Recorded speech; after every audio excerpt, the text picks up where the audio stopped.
523 survey నెంబర్లో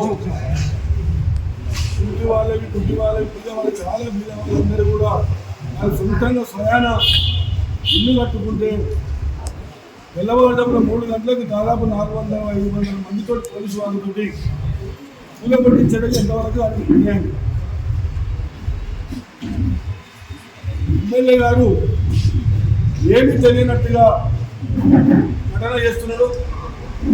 వాళ్ళు కూలగొట్టిన బీద వాళ్ళవి గుడ్డల్లో బ్లైండ్ కాలనీ కానీ ఎన్నో సంవత్సరాల నుండి వాళ్ళు బీద వాళ్ళు చిట్టీలు వేసి ఇన్సెంట్ అప్పులతోటి చిట్టీలు వేసి ఇల్లు కట్టుకుంటే దౌర్జన్యంగా వాళ్ళని ఇల్లు కూలగొట్టడము చాలా అన్యాయం. 527 సర్వే నెంబర్ ఎప్పుడో మాకు 2007 కాంగ్రెస్ ప్రభుత్వంలో వాళ్ళకి పట్టాలు ఇవ్వడం జరిగింది. కూలగొట్టిన తర్వాత ఒక ప్రతిపక్ష నాయకునిగా మాజీ మంత్రిగా శ్రీనివాస్ గౌడ్ గారు అక్కడికి వెళ్ళి పాపం బీద వాళ్ళందరూ కూడా ఇల్లు కూలగొట్టడము ఇంతవరకు న్యాయము. ఎమ్మెల్యే గారు గెలిచిన ఎమ్మెల్యే ఇల్లు కూలగొట్టుంటే ఆపేది పోయి ఏమీ తెలియనట్టు ఆయన నాటకాలు ఆడుతున్నాడు.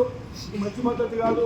మాజీ మంత్రి శ్రీనివాస్ గౌడ్ గారు కూలగొట్టిన అక్కడికి సందర్శించి పరామర్శించి ఖచ్చితంగా వీళ్ళ బీద వాళ్ళకి అన్యాయం చేసి ఇల్లు ఏ విధంగా కూలగొడతారు, వాళ్ళకి న్యాయం జరగాలి, వాళ్ళకి రెగ్యులరైజ్ చేయాలి, వాళ్ళకి ఇల్లు కట్టియాలి అని చెప్పి వాళ్ళు అక్కడ నిరాహార దీక్ష చేస్తుంటే వాళ్ళకి భోజనాలు వడ్డించి వాళ్ళకు నిత్యావసర వస్తువులు కూడా సాయం చేయడం జరిగింది. అక్కడ చేస్తే తమ్ముడు పైన శ్రీకాంత్ గౌడ్ పైన కేసు పెట్టడం ఎంతవరకు సమంజసం? అంటే ఒక సాయం చేసే వాళ్లకు కూలగొడుతుంటే ఏం మాట్లాడొద్దు. వాళ్ళు ఒక ఎమ్మెల్యేగా నీవు పరామర్శించాలి. కానీ నీ స్థానంలో మాజీ మంత్రి శ్రీనివాస్ గౌడ్ పరామర్శిస్తే వాళ్ళ తమ్ముడు భోజనాలు పెడితే మా క్యాడర్ టౌన్ క్యాడర్ మొత్తం మాజీ మున్సిపల్ చైర్మన్ ముడా చైర్మన్ అందరూ కూడా భోజనాలు ఏర్పాటు చేస్తే ఇక తమ్ముడు పైన శ్రీకాంత్ గౌడ్ పైన కేసు పెట్టడం పక్షతానికి చర్య కాదా అని అంటూ ఉన్నాం. ఎమ్మెల్యే గారు నీ కింది స్థాయి కార్యకర్తలతోటి మాజీ మంత్రిని తిట్టించినంత మాత్రాన నీవు గొప్పడవుతావు అనుకున్నది మంచి పద్ధతి కాదు. ఇవాళ గవర్నమెంట్ జీవోనే ఉంది.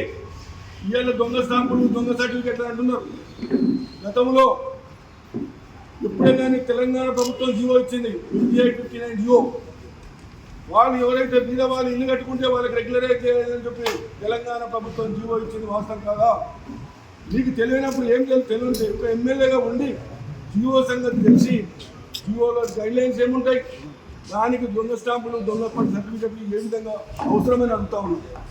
గవర్నమెంట్ భాజపా ఇల్లు కట్టుకున్నప్పుడు వాళ్ళు ఎందుకంటే అప్లికేషన్ పెట్టుకు తెల్లకాయలు దరఖాస్తు ఇస్తే రెగ్యులరైజ్ చేయాలి. ఆ విధంగా కాకుండా ఇవాళ శ్రీకాంత్ గౌడ్ పైన ఇవాళ ఒక తమ్ముడు పైన ఇదంటే ఒక మాజీ మంత్రి గతంలో ఎంతో డెవలప్మెంట్ చేసి బ్రహ్మాండంగా డెవలప్మెంట్ చేసి నువ్వు ఆయన ఇవాళ ప్రజలు టీఆర్ఎస్ ప్రభుత్వానికి వ్యతిరేకంగా ఓట్లు వేసి దీన్ని గెలిపించారు. ఇలా కాంగ్రెస్ ప్రభుత్వం అధికారంలో ఉంది. కానీ ఎమ్మెల్యేగా నువ్వు డెవలప్మెంట్ చేయాలి. ఇలా బాధ్యత ఇలా ఏ పార్టీకి సంబంధించిన వారు కారు వాళ్ళు బ్లైండ్స్ హ్యాండిక్యాప్డ్ వాళ్ళందరూ చాలా బీద వాళ్ళు ఎక్కడి నుండి వచ్చి వచ్చిన వాళ్ళు అటువంటి వాళ్ళ మీద కక్షసాధించి చర్యలు ఎందుకని అడుగుతా ఉన్నాం. ఇవాళ కేసుల సాంప్రదాయం మంచి పద్ధతి కాదు. ఎమ్మెల్యేగా నీవు ఇవాళ ఏం చేస్తున్నావు?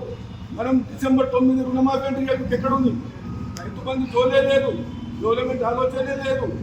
ఇవాళ ఎక్కడ బోనస్ అని రైతులకు బోనసే లేదు. ఇవాళ వైరల్ ఫీవర్ తోటి ఇవాళ మొత్తం సర్కార్ దవాఖానాలు ఉండిపోయింది. ఎమ్మెల్యే గారు మీరు అదే ఆలోచన చేయండి. కేసులు పెట్టించడము ఒక శ్రీనివాస్ గౌడ్ తమ్ముడి పైన కేసు పెట్టిస్తే ఇవాళ మీరు సాధించగలుగుతారా? ఏం సాధిస్తారు? ఇప్పటికైనా మా తెలుగు టీఆర్ఎస్ పార్టీ క్యాడర్ ఒక సంవత్సరం కొంత టైం ఇవ్వాలి. ఖచ్చితంగా వాళ్ళు ఎమ్మెల్యేని పనిచేయాలి, గవర్నమెంట్ పనిచేయాలి అని చెప్పి కావున్నాం మేము. కానీ కింది స్థాయి కార్యకర్తలతో ఏదో మాట్లాడించడం మాట్లాడి కదా నేను ప్రతి ఒక్కరు మాట్లాడతారు.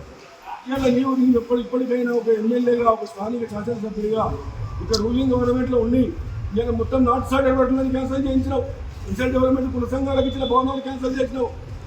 ఇలా నార్త్ స్టార్ట్ అనే పనులన్నీ కూడా మొత్తం ఎక్కడిని పెండింగ్ పడిపోయింది. వచ్చిన తర్వాత 9 నెలలు అవుతుంది ప్రభుత్వం వచ్చి. డెవలప్మెంట్ ఎక్కడ ఉంది? ఎక్కడ కొత్తగా శాంక్షన్ చేసిన వర్క్ ఎక్కడ ఉన్నాయి? మంజం కొండలో రూపాయి వస్తే ఫౌండేషన్ ఇస్తే అది క్యాన్సిల్ అయిపోయింది. ఇక్కడ కూడా ఇవాళ మొత్తం వర్కులన్నీ కూడా north start special development funds అన్నీ కూడా క్యాన్సిల్ అయినాయి. ఇప్పటికైనా బేషరతుగా శ్రీకాంత్ గౌడ్ మీద కేసులైనా ఖచ్చితంగా కేసు మాత్రం క్లోజ్ చేయకపోతే త్వరలోనే కార్యాచరణను రూపొందించి 10,000 మందితోటి మేము ఖచ్చితంగా ఇవాళ మామనార్ జిల్లా కేంద్రంలో పెద్ద ఎత్తున మేము ధర్నా కార్యక్రమం చేపడతాం. ఇప్పుడు మీ ఒక ఎమ్మెల్యేగా నీ బాధ్యత ఏంది? మనకు సామరస్యంగా మామనార్ పట్టణం సామరస్యంగా ఉండాలి, సామరస్యంగా పనులు చేసుకోవాలి, సామరస్యంగా డెవలప్మెంట్ జరగాలి, మనం ఇక్కడ రియల్ ఎస్టేట్ బ్రహ్మాండంగా జరగాలి. ఇట్లా జరగాలంటే ఒక ఎమ్మెల్యేగా నీవు ఇలా కేసర సాంప్రదాయాన్ని మర్చిపోండి, డెవలప్మెంట్ని ఖచ్చితంగా చేయాలని చెప్పి నేను డిమాండ్.